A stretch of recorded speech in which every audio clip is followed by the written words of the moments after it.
Mevlana Jaloliddin Rumi aytgandek, bizni to'g'ri yo'lga, haqiqatga boshlagan musibat emas. Bizni to'g'ri yo'ldan ozdirib o'tgan, ozg'unlikqa boshlagan omad emas. Musibat ba'zida Allohning siniqi, ba'zida Allohning jazosi bo'ladi. Mayli qandoqli bo'lmasin, musibat Allohning maktubi. Shunga beshimizga musibat kelganda qaqshimay, uni o'qimoq lozim. Ya'ni tafakkur qilmoq lozim. Biz bugun turishmoqchi bo'lgan Zaynab G'azali ana shu musibatdan iborat Allohning maktubini o'qigan va u orqali haqiqat yo'lini topgan, haqiqat yo'lini teptil bo'ldi qilmasdan shu haqiqat yo'liga o'zini atagan kishilarning biri. Agar Zaynab G'azalining hayoti bilan qisqacha tunishib chiqishni xohlasangiz, 5 minut vaqtingizni bering.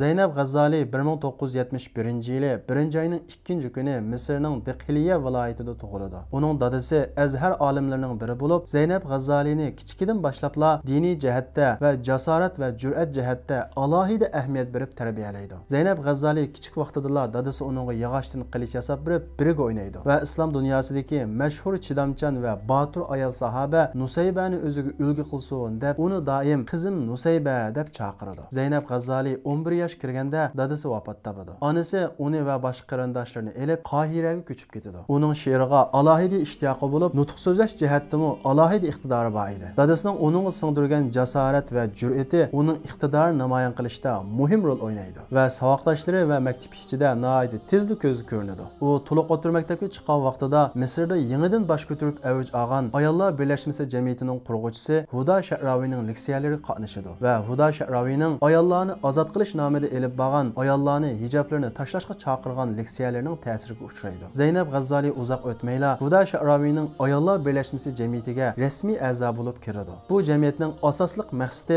madaniyatlashish va ayollarni ozod qilish nomida ayollarni hijoblarini tashlashga va erlarni birdan ko'p ayollar bilan uylanmaslikka va musulmon ayollarni kofir erlar bilan uylanishga ruxsat qilishga o'xshash musulmonlarni diniy kimlikdan suslashtirishni maqsad qilgan edi. Huda Sha'ravi tunji qatim oshkor holda hijobini yaga tashlab tepsiga dastlab turib ayollarni hijoblarini tashlashga chaqiradi. Zaynab G'azali bu ayolning jamiyatiga kirgandan keyin nihoyat avangard bo'lib ishlaydi. Notiqligi va jur'ati bilan nihoyat tezlik ko'zi ko'rinib, Huda Sha'ravining eng yaqin odamiga aylanadi. Huda Sha'ravi jamiyatidan eng munavvar 3 kishini tanlab Fransiyaga o'qishga avatadiganligini aytadi. Darvaqa bu 3 kishining biri Zaynab G'azali bo'lib tanlanadi. Zaynab G'azali safar tayyorligini qilib, minishga oz qolgan vaqtida tushida dadasini ko'radi. Dadasi uningga Fransiyaga bormasligini va bu qatimqi safardan rozi emasligini aytadi. Zaynab G'azali tushidan uyg'onibla o'zini so'rab bu safardan voz kechadi. Ammo u burunqiga o'xshashla Ayollar birlashmasining prinsipi bo'yicha ayollarni ozod qilish nomidagi leksiyalarini davom qiladi. Azhar ulamolari ularning bu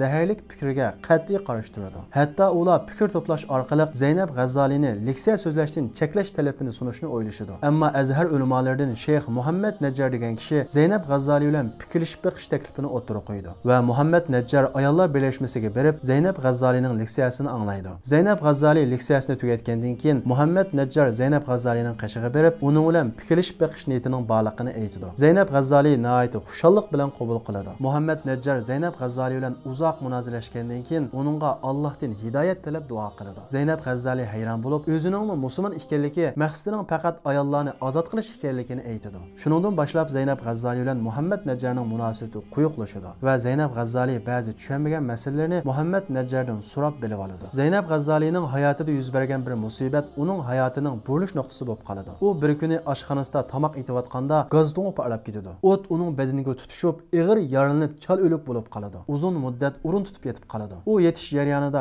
ko'p o'yinlab Allohga mundoq duo qiladi. Ey Alloh, agar sen menga bu musibatni mening Huda Sha'ravining jamiyatiga a'zo bo'lganligim va beshimdan yog'liqni elayotganligim uchun bergan bo'lsang, men sana sig'inib tavba qilaman va sening muborak hurmatingdan uning jamiyatidan istifa berib, musulmon ayollar jamiyati qurib, musulmon ayollarni sahoba ayollardek bo'lishga da'vat qilaman va butun kuch-quvatimni va hayotimni sening yo'lingga atayman. Alloh uningga mo'jizalik holda shifolik berib, asli holatiga sog'-salomat qaytib keladi. U saqaygandan keyin va'dasida turib, Ayollar birlashmasi jamiyatidan istifa berib, 1937-yili musulmon ayollar jamiyatini qurib chiqadi. Uning yaxshi nomi keng tarqashga boshlaydi va uzoq o'tmayla uning jamiyatining sho'bisi 199 ga yetadi. Zaynab G'azali ayollarni go'zal axloq va taqvodorlik undaydigan har xil leksiyalarni so'zlaydi. Fuqarolarning davolanishi, yetim yesirlarning tarbiyalanishi, oilalarning isloh bo'lishiga o'xshash diniy va ijtimoiy sohalarda boshlamchilik rolini o'ynaydi. Musulmon qarindoshlar tashkilotining qurg'uvchisi Hasanul Banna Zaynab G'azzoli bilan ko'rishib, birga ishlash taklifini berdi. Zaynab G'azzoli Musulmon qarindoshlar tashkilotiga qo'shilib, ayollar bo'limining raisi bo'lib xizmat qiladi. Misrda yangidan bosh ko'tarayotgan islom uyg'onish harakati